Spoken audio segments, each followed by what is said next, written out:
Hello everyone, this is Natasha here from FCP Training. So great to be here. I'm so excited to teach you all about the new food safety regulations, especially for those of you who make cakes and are home bakers. So I'll just tell you a little bit about me before we get started. And we are very fortunate to have a special guest today, Aaron, who will introduce himself very shortly. He has been a chef for a very long time, as long as I can remember. So he will be helping us today. So I have a background in environmental science, I have a master's in environmental science. So I'm coming from a environmental health side of things, and I previously was working with Auckland Council during the early transition scheme onto the new food safety regulations. So I was helping people transition onto the regulations early, and we were testing out how the procedures work, what the problems were, and just general questions that arose from it. So Auckland has been doing this for about 2 years, and I was helping them for the past 6-7 months. And during that time, I thought that Auckland Council, all councils don't really have that much time to help everyone and give them the help that they need. So I decided to start up FCP Training, which is here to help those people that Auckland Council can't get to. So I'm bringing knowledge from the environmental health side. I have also another colleague helping with FCP Training, who has been an EHO, or an environmental health officer, for the past 26 years. And she's also from the UK. So the UK is where our new system has come from. So she's been working with that since the past 10 years. And I also have another chef who has also been helping me. She is the head of food safety at Cornell's. So everything we're talking about here has been with all of our combined knowledge, and so I hope you enjoy. Before we get started, I'd like to introduce you to Aaron. So he's going to be on the type answering machine. So if you have any questions, just sign in to the little chat box, which should be next to your the webinar screen. Just type in your name and start typing in your questions. Ari will be answering with 3 stars before he answers, just so that you know it's him. And also, before we start, if I'm a bit blurry on your screen, then just click on the settings and change the HD of the webinar so you can see me properly. Good. I'll just pass it on to Ari. Hello, I'm Ari. I was a chef for 15 years. I spent the last 6 years working with HACCP, which is the system that came out of the UK. And now I'm actually working for My Food Bag as a recipe tester. Yeah, that's about me. So I've spent a good amount of time working with these systems before they actually made their way even into New Zealand as a norm. Perfect. So you're well looked after today. I really hope that you get everything that you want from today. And don't forget, we have a 30-minute question and answer session at the very end. However, Ari will be answering questions throughout. Yeah, so let's get started.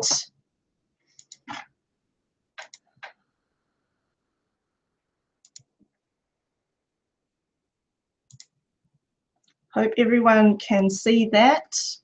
I hope my my screen is now the presentation.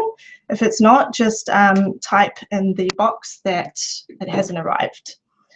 So we'll move on.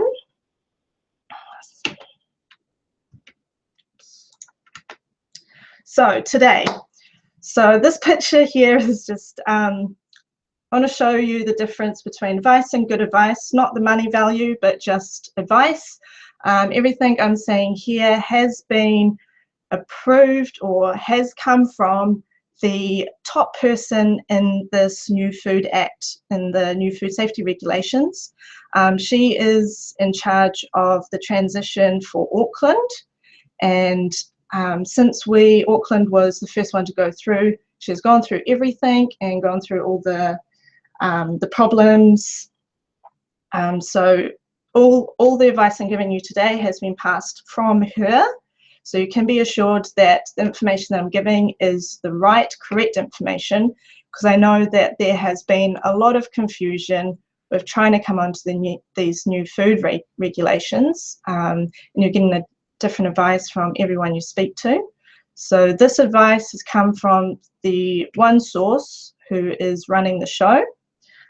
So be assured that everything we say here is right from the right person. So today we're going to be talking about the Food Act 2014, which came into effect in March this year, and where you fit into it all. Food control plans and registration, the requirements for home bakers, and the verification process. So the Food Act 2014, where do I fit in? So the new Food Act, the biggest or the number one key thing that they brought through was safe and suitable food. So safe is food that won't make people sick, and suitable means meeting compositional, labeling, and identification requirements. So that's the key thing that has come out. Everything that you do within your business needs to ensure that you make safe and suitable food. And the difference with the new regulations is that they have taken away the one-size-fits-all approach to food safety, which means that the lower risk operations compared to the higher risk operations don't fit within the same requirements. So, for example, your pie manufacturer will come under stricter regulations than the dairy owner who just reheats the pies. So they've taken away that one size fits all approach and brought in a sliding scale depending on what type of food you are creating. So the sliding scale is the scale on how much food safety risk your food is that you are creating.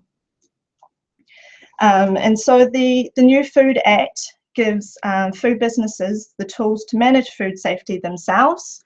So you are telling the environmental health officers how you are producing safe and suitable food within your premise, instead of them coming in and saying, you're not doing this, you're not doing this.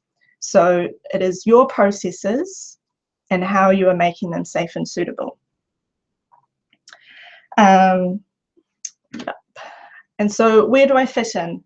There are a couple of different areas that you fit in depending on your food safety risk. So we have national programs, which there are 3 national programs within that. So National Program 1 is for transporters or distributors of food products. National Program 2 is, for example, manufacturers of sauces, jams, chips, and also National Program 3, which is for brewers, fruit drink and flour manufacturers. So that's just a rough guide on the national programs. I know there might be some confusion on where you fit within the scheme of things. I have heard that some councils have recommended that you would be on a National Program 3. However, there is no set outline from MPI yet. They will be bringing out a guideline soon, but that will probably be in the next couple of months. But with home bakers or people just making cakes, you'll come under a food control plan. And so a food control plan is the higher risk foods, and you'll be under that because you're taking raw ingredients and making it into a baked good. And I'll go through food control plans very shortly. But also just quickly outline the exceptions to food control under the new regulations, exceptions to new regulations. So these are fundraising and community groups. So if you have a food stall like the good old Kiwi sausage sizzle for fundraising purposes, you will not need to come under any of the food safety regulations. However, if you do more than 21 fundraising events throughout the year, then you need to come under food regulations. But if you do under 21, then you are fine. Also, home-based childcare and selling prepackaged foods, you don't need to come under the new regulations. So moving on to food control plans and the registration process. So I know that there has been also a lot of confusion about whether you need to come under a custom food control plan or a template food control plan. So a custom food control plan, this is when you do not fit under the regulations or the template food control plan that MPI has outlined. And for example, if you cold smoke fish, not that you will, but if you cold smoke fish, this will not come under a template food control plan. So you'll need to come under a custom food control plan.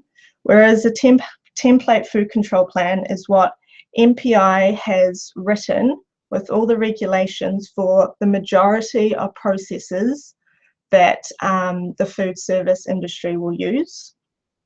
So they cover their hand hygiene, personal hygiene, how to defrost meat, how to cook poultry, how to cook meat, etc. So the template food control plan has everything in there, and you just need to tailor it to what you are doing.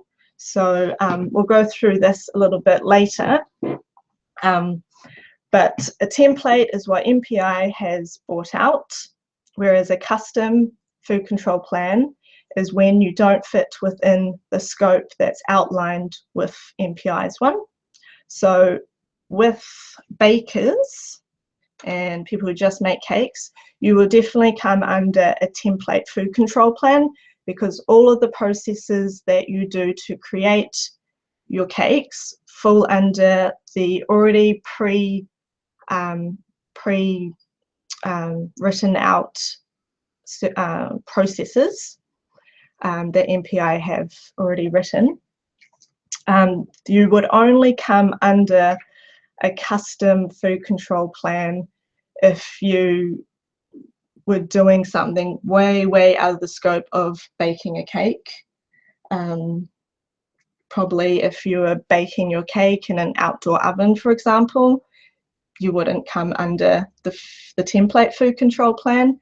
But if you're doing everything as per a usual baker does, then you'll come under the template food control plan.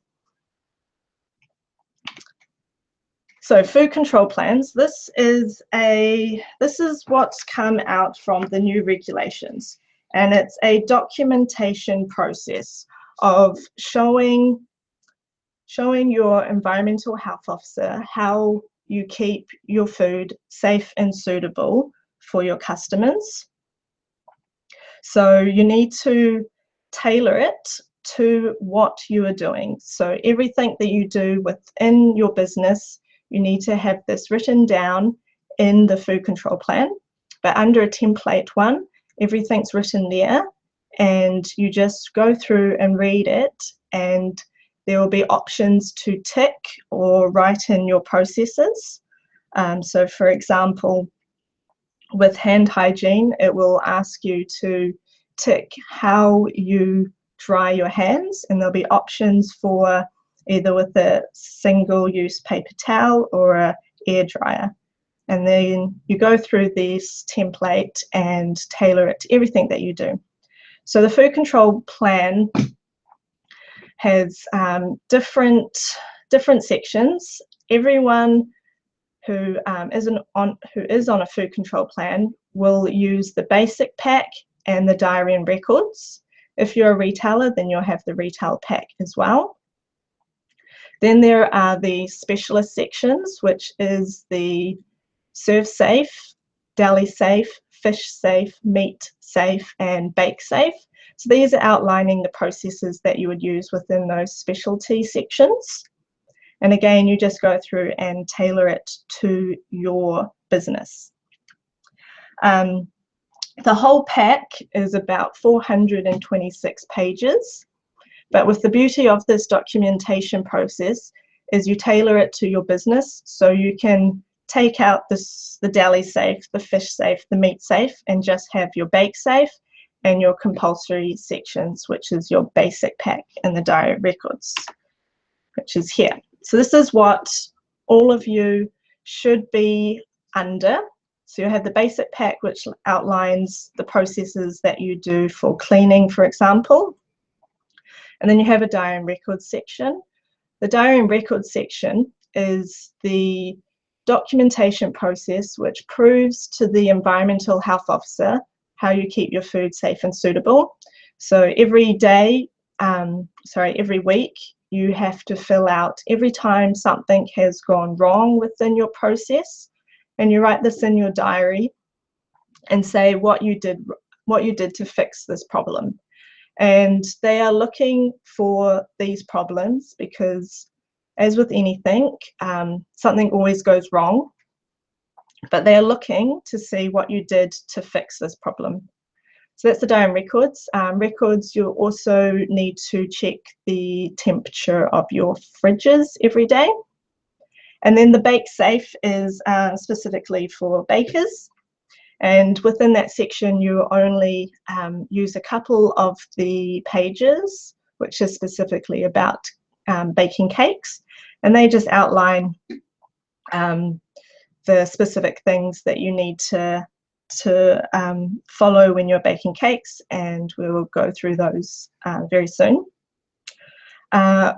If some of you do off-site catering, then you'll also need to add in some sections of the serve safe, but I'm just focusing on people who are just making cakes today.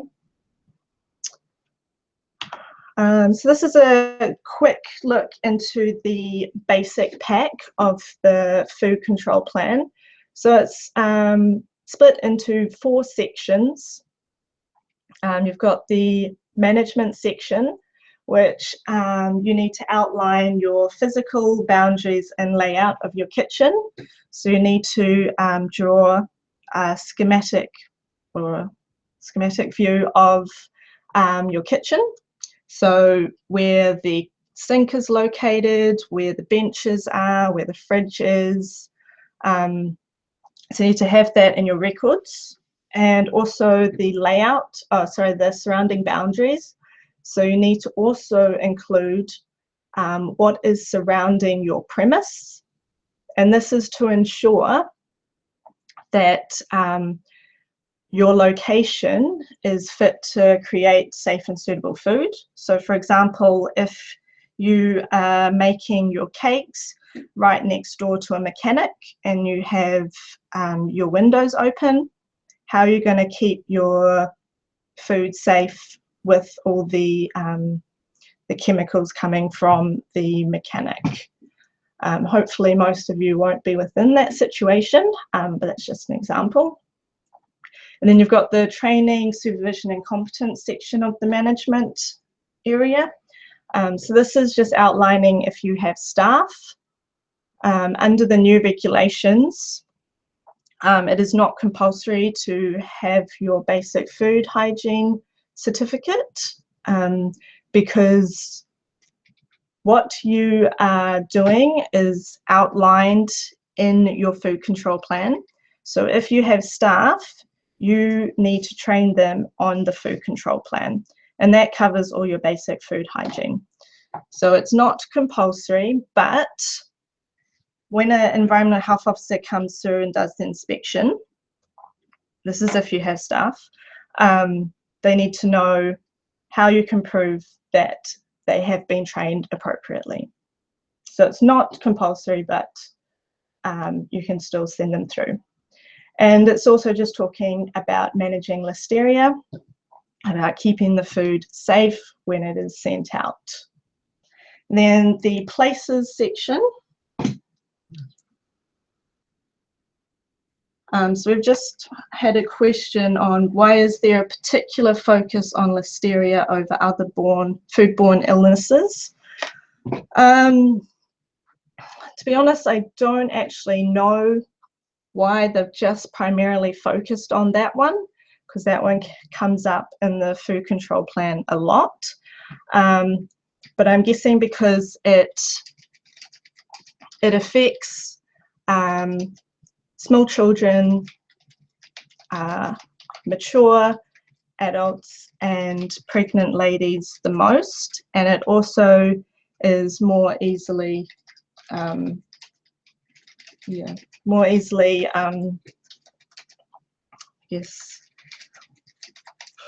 easily contracted by not following good food hygiene practices. But yeah, I'm not entirely sure why it's just listeria. But you can find the other bacteria in that within the food control plan, but yeah, they just follow listeria. So moving on, places. So this comes back to your kitchen, and it talks about preventing cross-contamination.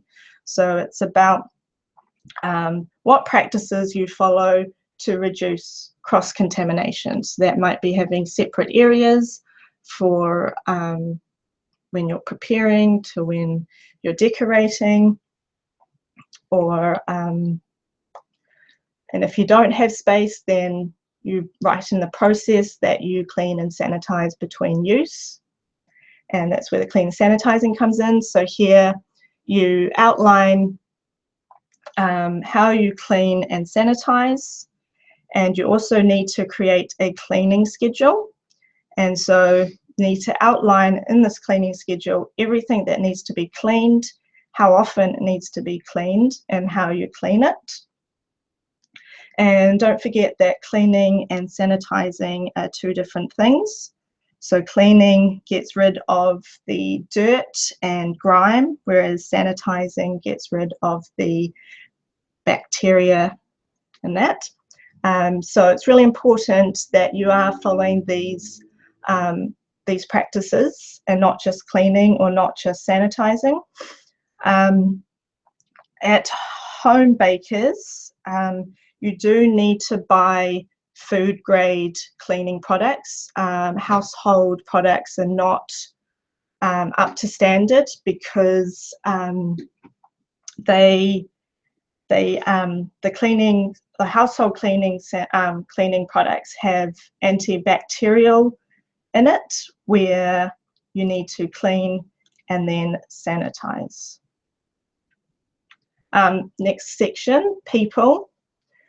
Sickness and exclusions. This is outlining when someone is sick with vomiting or diarrhea, then they need to be excluded from the premise for 48 hours. With home bakers, which we will go over later on, you need to think about sickness in relation to the rest of your household. So if you have a family, you need to consider what you will do to keep your food safe if someone at home is sick. But we'll go through that a bit later. And then it outlines the processes of hand hygiene, personal hygiene. And again here, we're tailoring everything as we're going along. And then the fourth section of the basic pack is around food. So it's talking about potentially hazardous food and how you, and also food allergens. So food allergens are a big hot topic at the moment because of all of the sensitivities people have these days, and also because of the severe effect that can happen from these food allergens.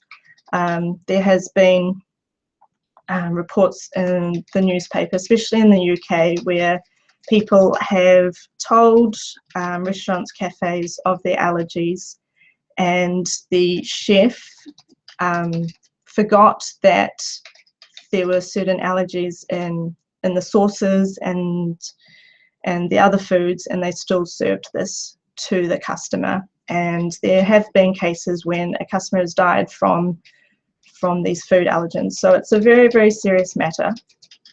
You need to be well aware of everything that you're putting into your food.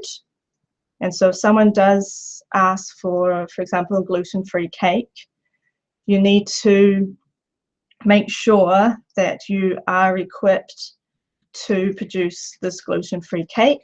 So you need to take into consideration what is in the cake that you're producing. Can you guarantee that there will be no cross-contamination from when you're preparing it and when you were preparing normal cakes before that? And can you also guarantee that the gluten-free cake will not be affected when you use the same oven that you have been cooking the other cakes in? So you need to be well aware of all of these things when you are accepting a gluten-free, for example, order, or even a dairy-free as well. And yeah, it's up to you, but you need to tailor the process that you follow to ensure that these food allergens will not be present in the food that you will be producing.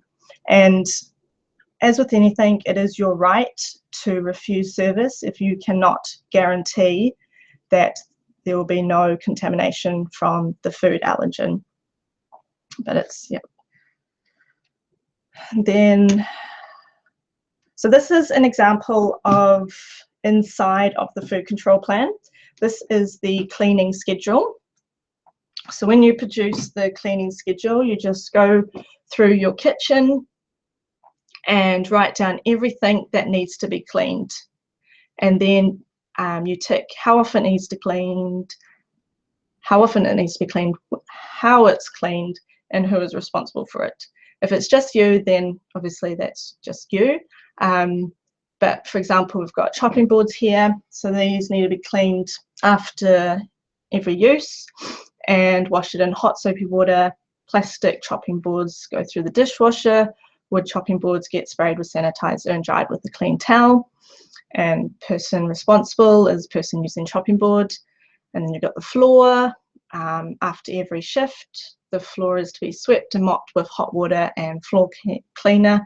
And if you have a kitchen hand, then you may delegate this to them, or it'll just be you throughout the whole who is responsible. And don't forget that broom and mop handles also need to be cleaned. Especially since your hands have been touching it and may have been dirty, and then when you touch it again, just thinking about all these little things. So you need to write down every single thing that needs to be cleaned, even if it's, you know, once a month, it needs to be written down here. And then this is another example. This is of the sickness record that you need to keep for every time someone is sick. With home bakers, as I mentioned before, it's really important that you take in consideration what happens when someone in the house is sick. I've written here John Smith, who could be someone living in the house, my husband or son. You write down had cold-like symptoms, the date of the symptom started, date that they notified you, the action you took. So now this is the important part. You need to be able to prove that you are keeping your food safe and suitable when someone in the house is sick. So here they took day off work and went to doctor assessment. Doctors recommended 2 days off. Therefore, I will not open for these 2 days. Now this is an option that you don't have to take, but it's an option that you do not bake any cakes while someone is sick in the house, especially if you don't have a sectioned off kitchen away from the main household, because this sick person will be in the kitchen in the house. So you need to prove how you'll keep your food safe. And a good way is to just not bake during that time. But then again, you can also ensure that they are not in the kitchen during your cooking period and you've thoroughly cleaned and sanitized everything. But it's up to you. With these food control plans, you tailor it to the processes that you think will produce food, safe and suitable food.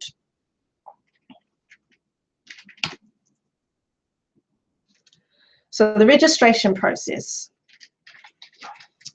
So there are 3 steps. Firstly, you need to tailor your food control plan.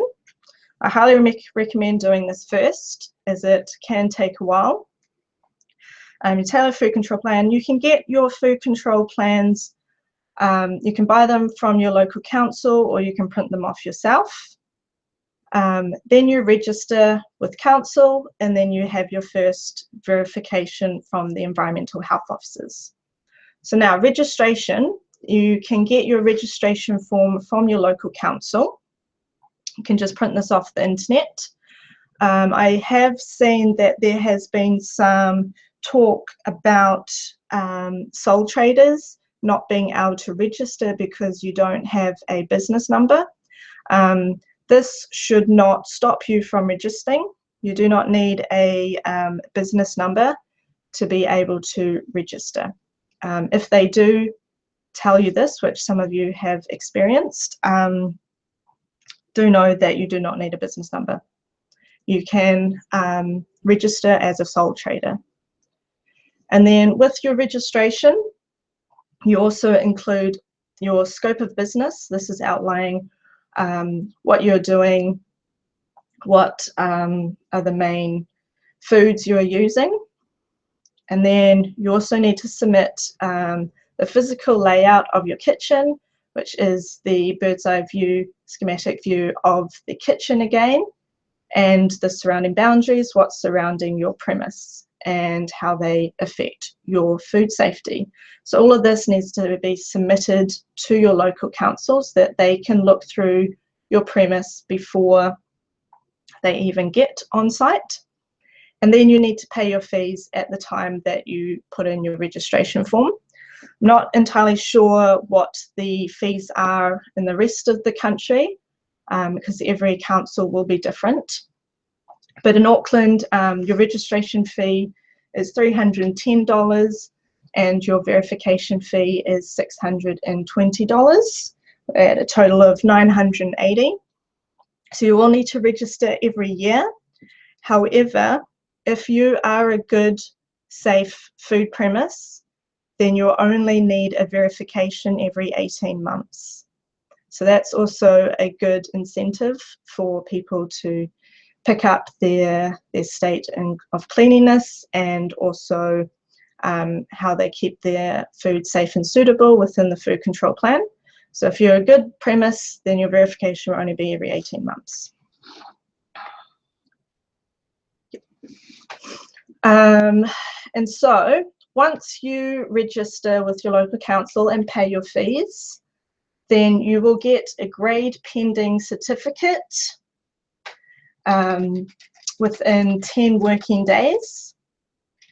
And then you'll have your first verification, which is the same as an audit or an inspection, within 1 month of sending in your registration. Now this verification within 1 month is for new businesses operating under the food control plan. So if you are an existing business, so you've already registered with council previously, then once you register under the new regulations, your first verification will be within 1 year of your registration.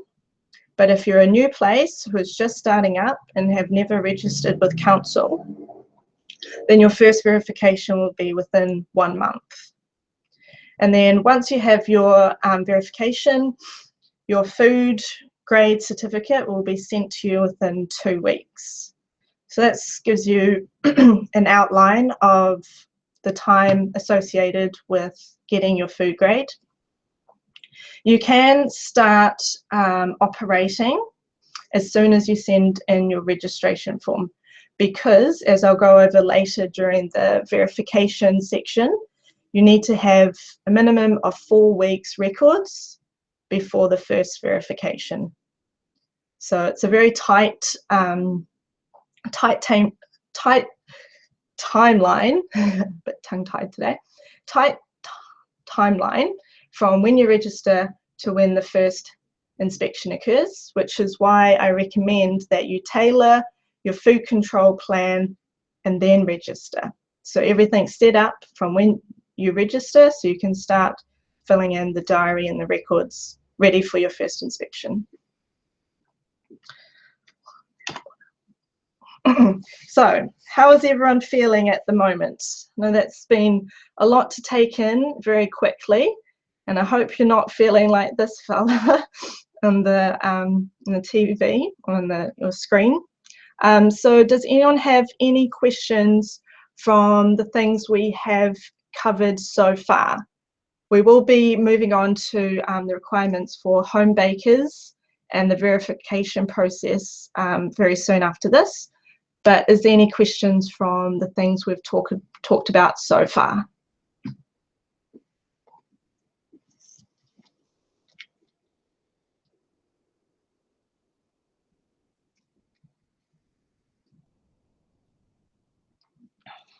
So we've had a question about even if it is our first time registering ever, can we start operating legally?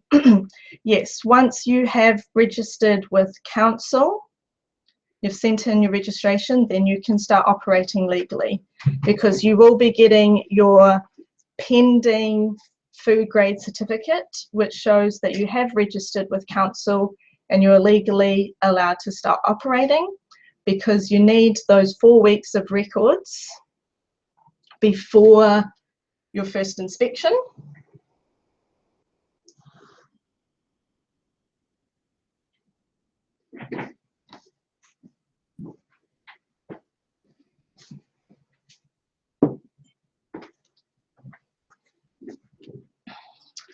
So we've had another question here.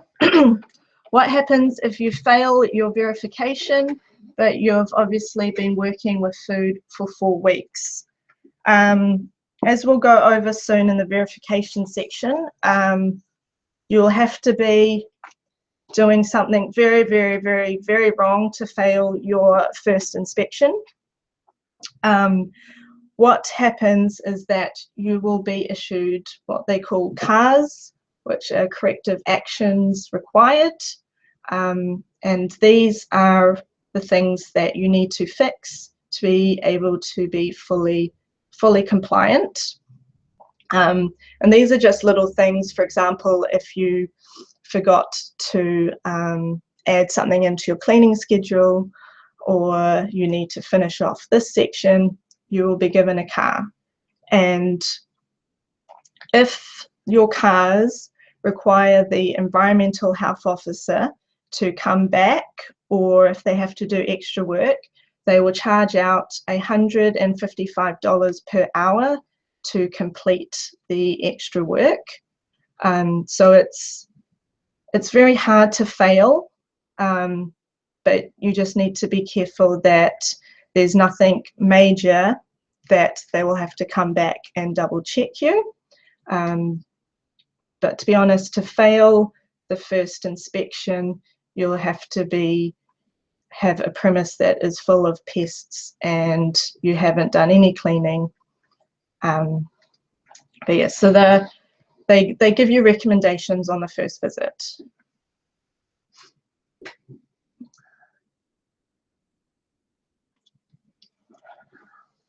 So if you fail your verification, do you have to pay again? You will have to pay for another verification, yes. So you will have to pay the $620 fee again, because that will mean that the environmental health officer will have to do a full verification again, and that includes the writing up the report as well. So yes, you will have to pay it again. But like I said before, it's and like I'll tell you very soon, it's quite hard to fail the first one.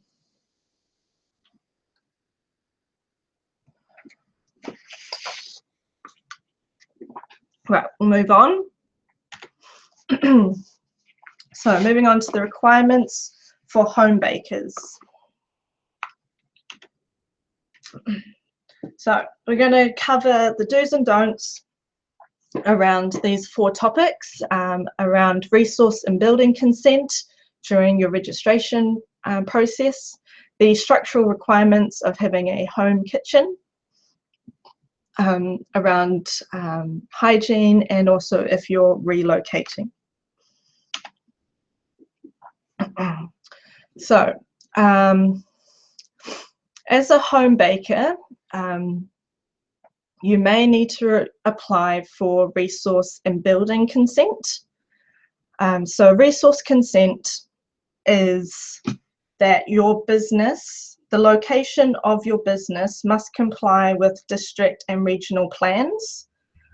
So for example, if you were operating in or next to an apartment block, then there will be strict requirements on the hours that you're allowed to operate. So every location has different regional and district plans that they need to follow. So for example, even within Auckland, someone in Auckland City will have different requirements for someone that's living out west, just the same as anywhere in New Zealand. So the resource consent is done on a case by case, and that's just making sure that your operation isn't affecting anyone around you, especially since the majority of you will be within a residential area. So you must comply with those laws in the area that you're living. And a building consent, so you will need a building consent on registration if the location has changed its use. For example, this will affect the majority of you because your location has changed its use from residential to commercial. So you may need to get a building consent, or if you have any renovations occurring, for example, if you are upgrading your kitchen to install, for example, a separate hand wash basin, then you'll need to apply for building consent to do this. But building consent and resource consents are case by case. So the resource consent will be depending on your location. The building consent will be dependent upon the person you speak to and depending on your council. So some councils will say that you don't need a building consent if you are not doing anything to the kitchen and that you are just changing it from residential to commercial. But if you do need a building consent, then they will look at the layout of the kitchen to make sure that there is enough space, floor space for operation, according to how many staff will be present. They're also looking at what equipment you've got in there, how far it's spaced, just to make it sure it's all safe for use. Now coming back to the case by case, I would highly recommend, because I can't tell you right now if you'll need a resource or building consent, because it is case by case. But what I can recommend is that you call up your local council, and speak to the resource consent and the building consent department. There'll be 2 different ones, and say that you are starting up or registering a food control plan to have a home bakery in my kitchen, and I'll be making at least 1 cake a week, and be really specific on what you are doing. So you don't call up and say, oh, or maybe I'm gonna start baking cakes. There'll just be some of them, and I just want to know what I need to do.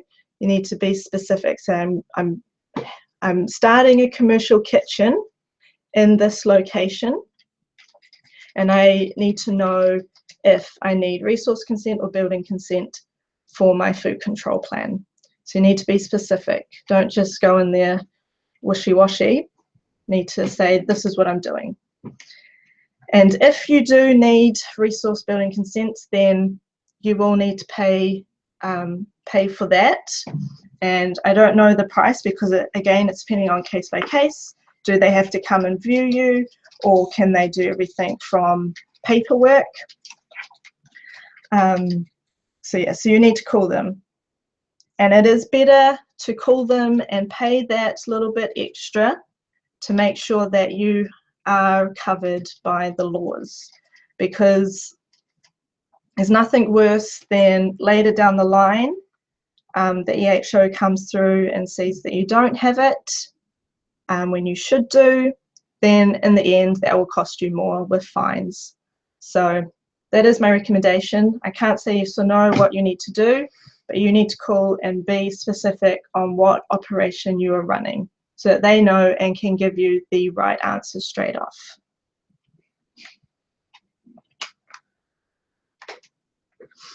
So we have a question here. If we have already done this, Already registered. So if you have already registered, when we put in the new kitchen, I already have building and resource consent from when I registered my new commercial kitchen in my home. Do I need to do it again?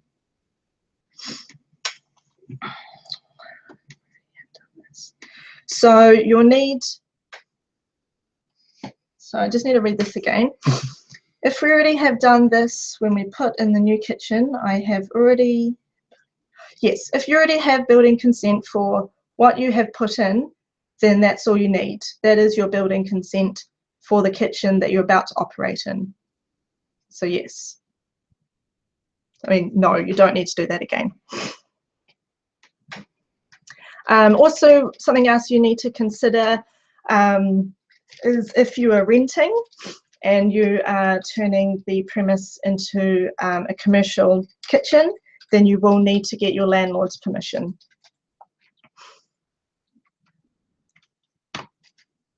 Okay, moving on. So the structural requirements of having a home kitchen. So layout and floors. So under the regulations, you need sufficient space in the kitchen, and it is capable of being effectively cleaned. So the layout needs to ensure that you have enough room to walk around safely, to be able to enough bench space, for example, to bake your cakes, so you're not you don't have your raw products right next to your baked goods and those are nearly falling off the bench. You need to be able to have enough space so that everything works properly and in a safe and suitable environment. Anything you want to put there? Also that your say if you keep your flour around, you should be keeping things like your flour in the packet that it came from when storing it in your flour bin. That gives you the ability to keep a hold of the product batch numbers. So if at any point someone does a recall on product for whatever reason, you've got a you're able just to basically quickly check exactly what you've got, where it is, and if it is part of the recall process. It also means that if you do have things like flour bins that you might keep on the floor, that they're on wheels so they can be moved around to be able to sweep and mop under them, and that they do have lids so that you don't have a cross-contamination of flour products versus gluten-free products, for example. And also coming back to floors, your floors must be able to be effectively cleaned. So they need to be a smooth surface without any cracks or crevices in them. I did have a question brought up a couple of weeks ago that, excuse me, that if we had carpet, is this still allowed? If you have carpet where you are making your cakes, this is not best practice, because your floors need to be able to not pull water or absorb food or anything that you are cooking. So it's not best practice. However, the beauty of the food control plans are that they are flexible. So if, for example, you're renting and you've got carpet there, that's not going to stop you from being able to have a commercial kitchen. However, you need to be able to prove how you keep the carpet clean. So that, for example, might mean you vacuum and then you rug doctor and you vacuum again before you start operating. So you need to outline how you keep your floor clean to keep the safe and suitable food. So it's not best practice. However, if you can prove that you keep it clean, then that's okay. Now, water supply. It's very important that your premise or your kitchen has adequate supply of potable water, as well as a good supply of hot water. Most people will be on the water care provided supply of water, which all should be absolutely fine. There's no testing that you need to do with that. There's nothing you need to do. You just need to write down in your tailored food control plan who provides the water for you. However, if you are in a rural setting or have tank water, then you need to show how you filter this water. There are a number of different ways that you can do that, which are all outlined in your food control plan, and you just tick which one it is. And with this, you need to, depending on which system you use, you may need to test your water every week, or you need to have in a maintenance schedule that you service the tank, the filter, and the pipes on an annual basis or according to manufacturer's recommendations. But you can use roof water, tank water, etc. However, you need to make sure that it is clean. And again, you need to prove in your food control plan that it is safe. So weekly testing is good, and you just keep this record in your food control plan. Fixtures, fittings, and equipment. So everything that you have in your kitchen needs to be easily cleaned. This is including walls and ceilings. And as with commercial kitchens you find in cafe restaurants, they have walls that are very easily cleaned. However, this might not be readily available for home kitchens. So you need to be able to prove and show how you can clean your walls and ceilings to ensure that there is no dirt and food cannot be absorbed onto them.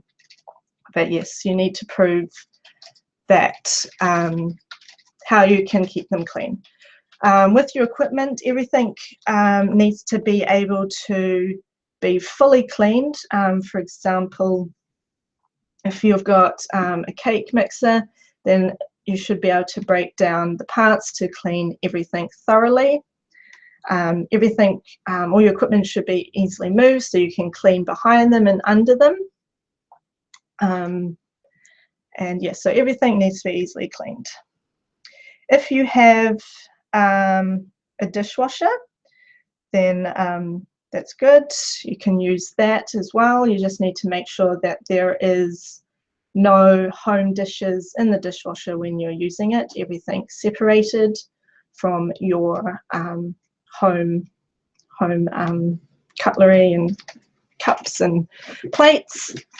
And so storage, as Ari mentioned before, it is good to store your flour and everything that you use in its original packaging, so that if there is a recall or if there's any problems, then you can see which batch and make sure it's not from the batch that you're using. When you are storing, everything needs to be separate from your home use. So in your cupboard, the food that you are using for your commercial baking needs to be completely separate or labelled that it's different from your home use. What a really good idea is, a lot of people do with, for example, milk and eggs, is buy them on the day that you're going to be using them, so that it's not in the fridge with all your home products. Or if that's not available, then you need to label your milk, for example. But you do not need to buy a whole new fridge just for your milk, as long as it's fully labelled. When storing things, it needs to be off the ground, or like Ari said, in a container that has wheels so that you can easily clean around it. And wash hand basins. Now, in the regulations, a wash hand basin is not considered a sink. So your cleaning up sink must be separated from your hand washing sink, which must be separated from the sink that you use to fill big buckets up to mop the floors, for example. Now, in a home kitchen, this may not be possible to install a separate sink just for hand washing. And I mean, it's best practice, and if you are renovating a commercial kitchen, then it is recommended that you have a separate sink just for hand washing. However, if you cannot do this, then you need to prove how you keep the sink clean and sanitized, away from contamination from other things. So, for example, if you wash your hands and then prepare the cake, and during that time nothing else goes in the kitchen and you're cleaning your hands between use, that's fine. And then you do your dishes, you clean up all the dishes that you've just used, then you clean and sanitize the sink and taps, and then that's ready to be a wash hand basin again. So it's about separating the use and reducing the contamination from dirty dishes or cleaning products, etc. So I hope that makes sense. So it's best practice to have a separate sink. Otherwise, you need to ensure that the sink's clean and sanitized before you use it. And also, around your wash hand basin, you need your nail brush, as well as the soap, and also paper towels if you're using them, single-use paper towels. But you need to keep these paper towels away from contamination of dirty water. So, for example, you might put this above the sink if you have a shelf up there, or just away from where it can get splashed on from the other water. Do you have a question? No, I was just reading about the backflow. Okay.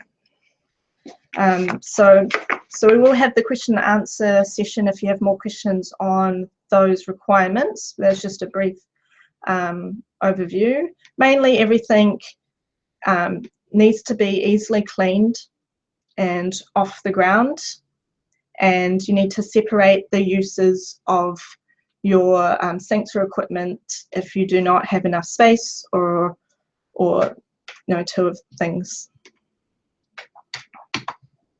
So hygiene, personal hygiene. So in your food control plan, you outline what your personal hygiene is for your kitchen. So that's talking about appropriate clothing, jewelry usage. So you need to outline it, but it is highly recommended that you wear closed shoes, clean t-shirt and pants, and an apron. And if you have long hair, then this needs to be pulled back, ideally in a hairnet or a hat. Jewelry, again, is up to you. Minimal jewelry is best, so you're not contaminating the food with your big hooped earrings or long necklaces falling into the food.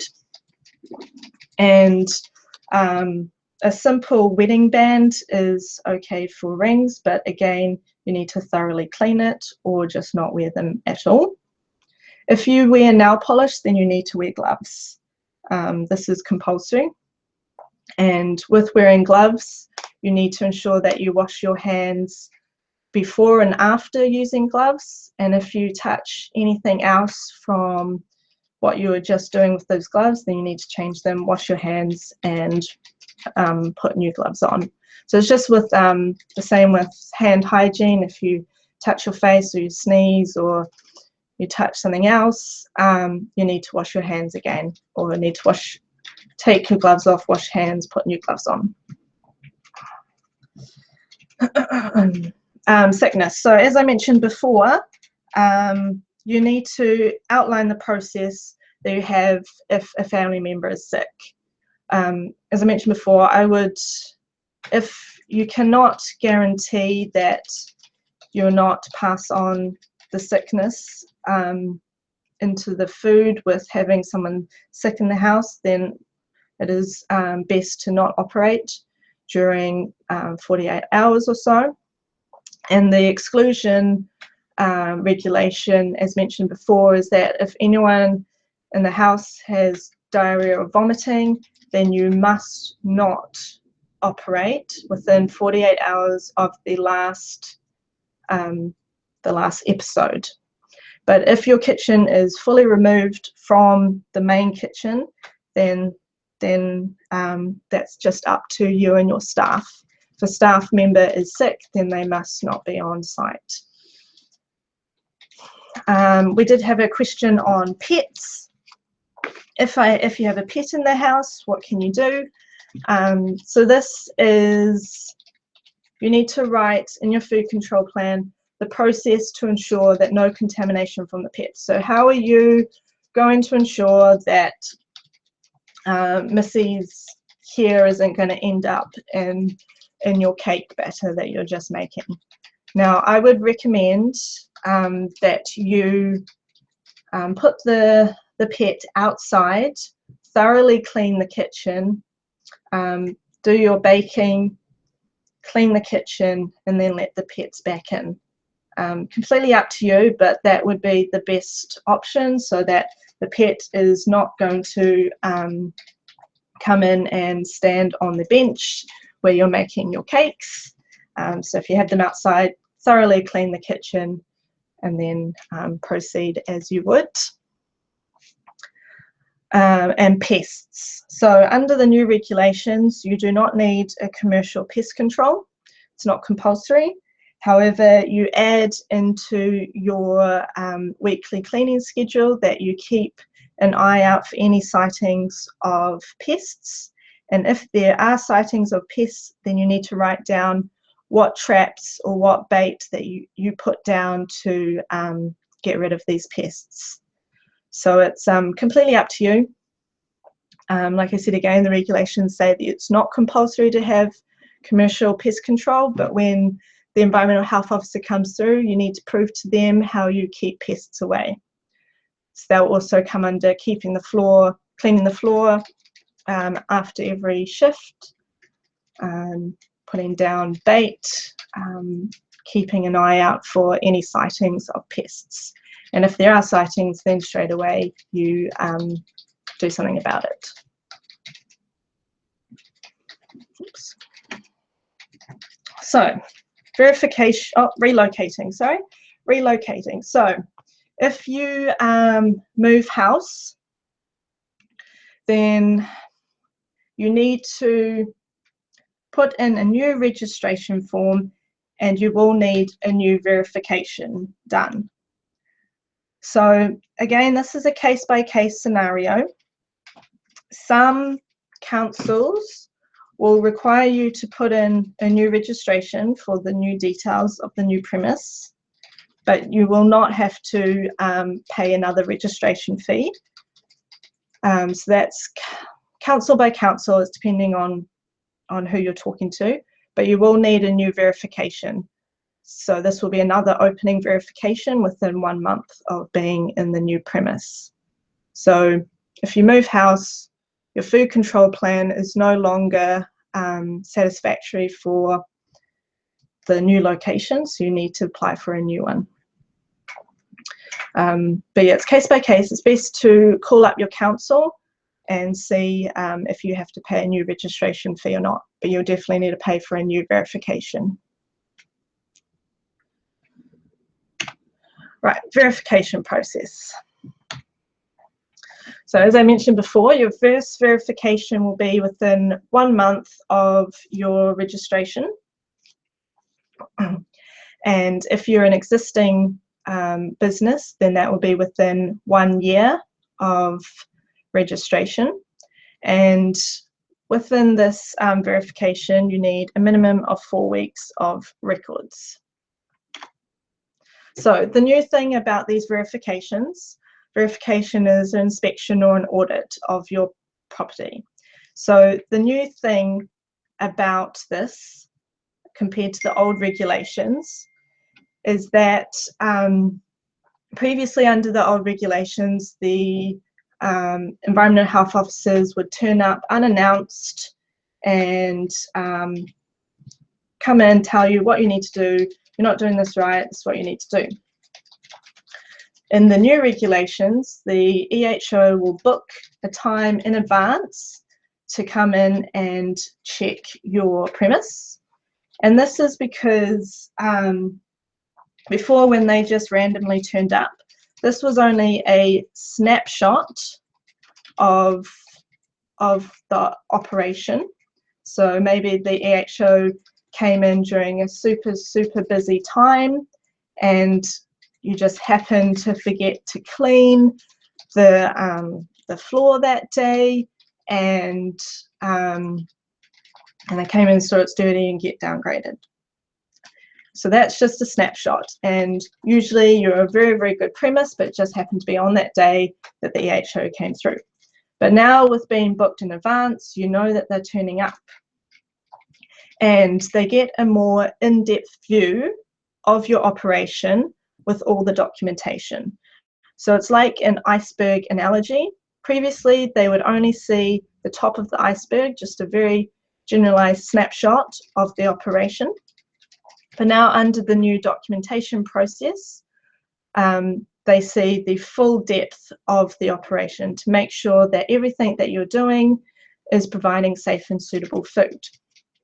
And this verification will take about 2 hours. And within those 2 hours, the EHO will come through and look at your tailored food control plan. They'll see what processes you are doing, what you've tailored.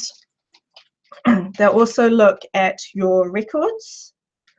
So that's looking at your fridge temperature checks would be the main one for you guys. And they'll also look at the diary. So remember, the diary is whenever something goes wrong, you write down in the diary what went wrong and what you did to fix this. And you need a minimum of 4 weeks of that before your first inspection. And so this gives an in-depth view for the EHO to see what your premise is doing, how you're operating, what are the processes you're doing to keep your food safe and suitable. Whereas before they just get a snapshot, now they're actually looking at all your documentation, all your records, to see what the day-to-day progress, the day-to-day processes are, and what you do to fix problems. And then after this paperwork session, they'll do a reality check. So this reality check is where they they check to see if what you have written in your food control plan is actually happening in real life. So they'll go through the kitchen, check everything out there, compare it to what you have written down. If you have staff, then they will ask your staff questions to ensure that they have been trained on the processes and the food control plan.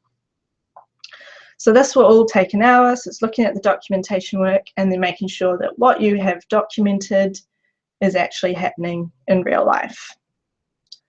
So that's basically the verification process.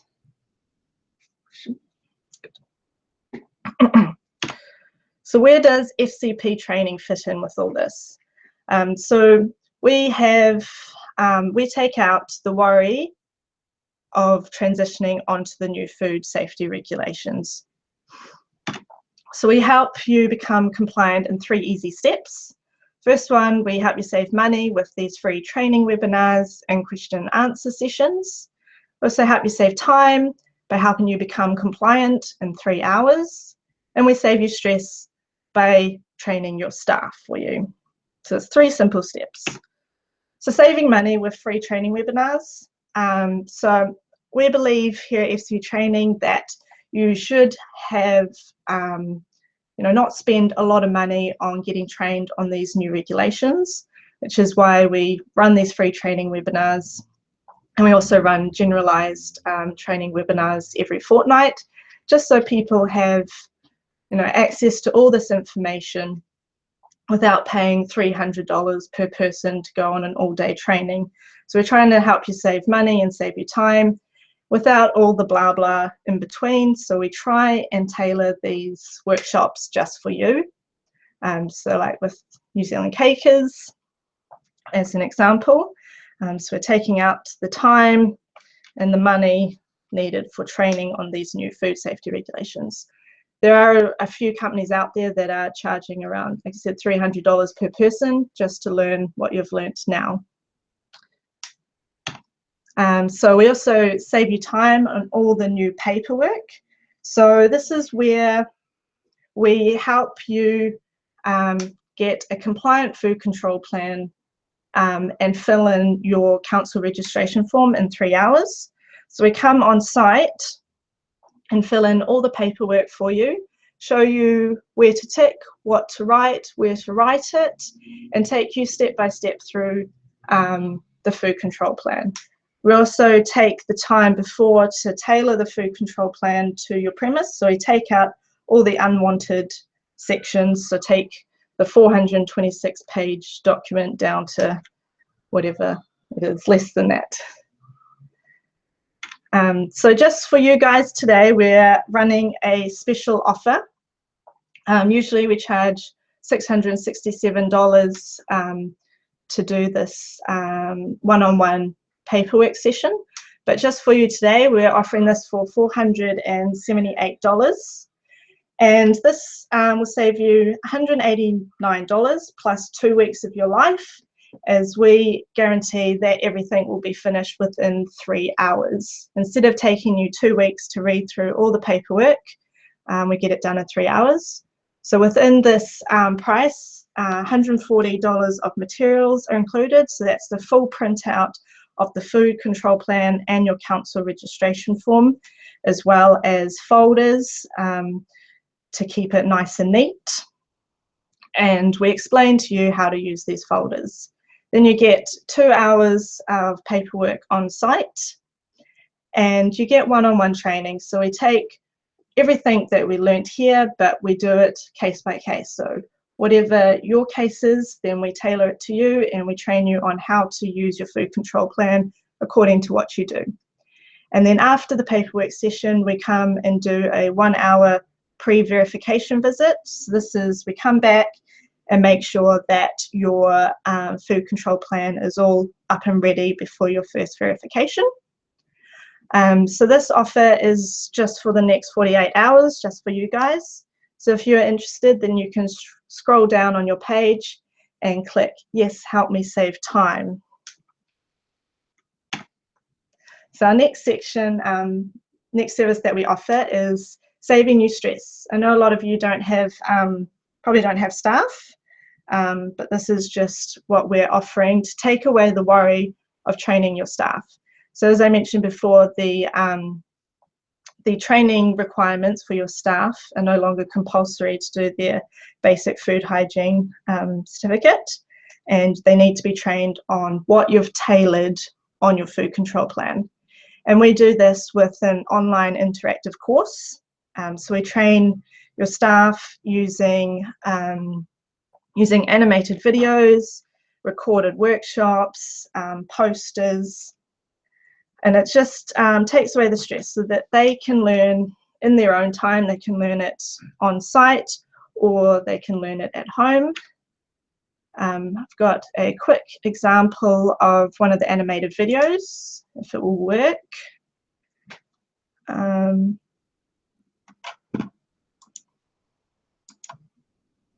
No, I don't think it's decided to work today.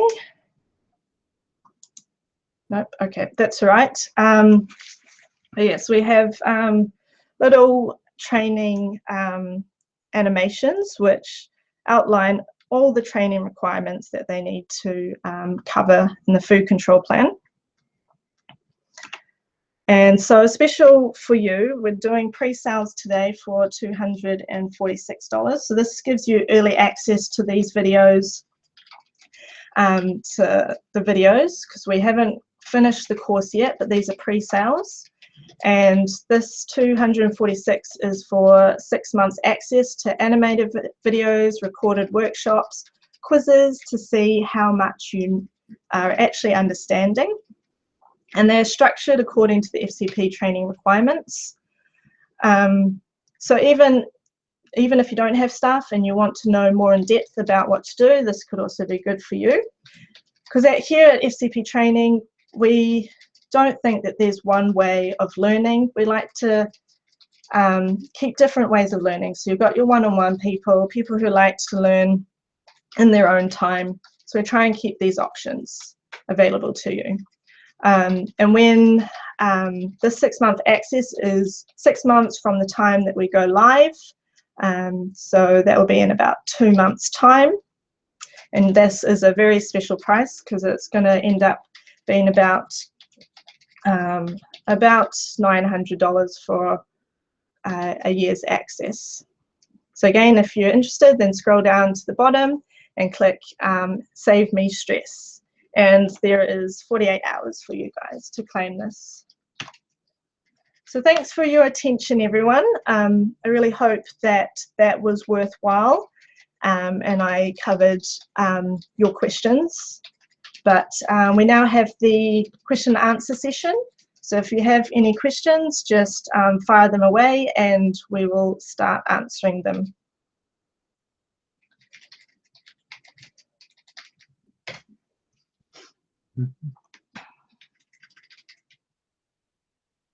Done that one. Melanie. So we have a question here. Do they have a recommended cleaning list of what needs cleaning and the regularity? This is not outlined in the food control plan with the regularity on it. They do outline what they recommend that needs to be cleaned, and that's all your basic things like benches, floors, ceilings, walls, equipment. But what is the best thing to do when creating your cleaning schedule is to walk through your kitchen and write down everything in there that needs to be cleaned. So you walk in, the benches, you need to clean all the utensils, all the equipment that you use during the process of baking a cake. Just need to walk around and label everything that's in your kitchen. Then once you've written down everything that's in your kitchen, then it's up to you on how often it needs to be cleaned. Most of it's common sense in the sense of, for example, chopping boards, these need to be cleaned after every use. The floor only needs to be cleaned after every shift. But the thing with these food control plans is that it is all up to you. So you tailor it to what is best.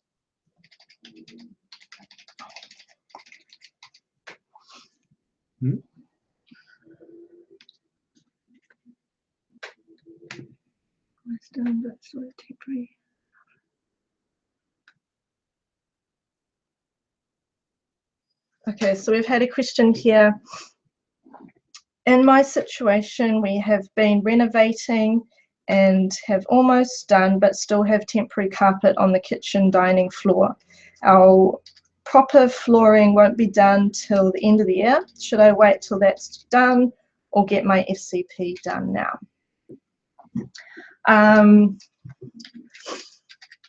Like I mentioned before, if you have carpet and you can prove that you can keep it clean, then you can get your FCP done now.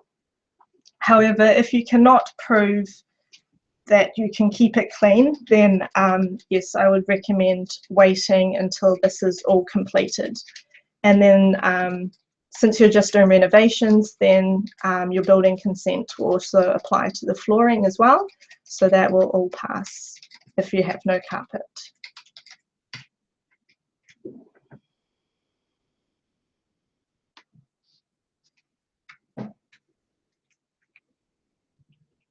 I think that's it.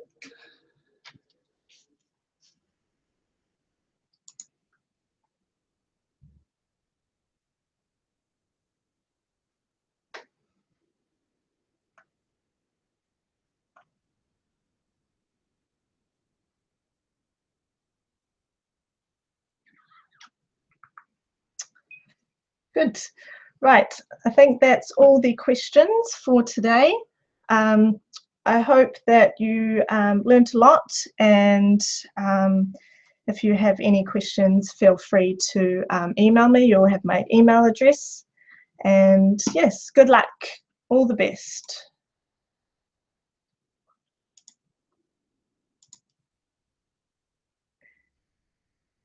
Bye-bye.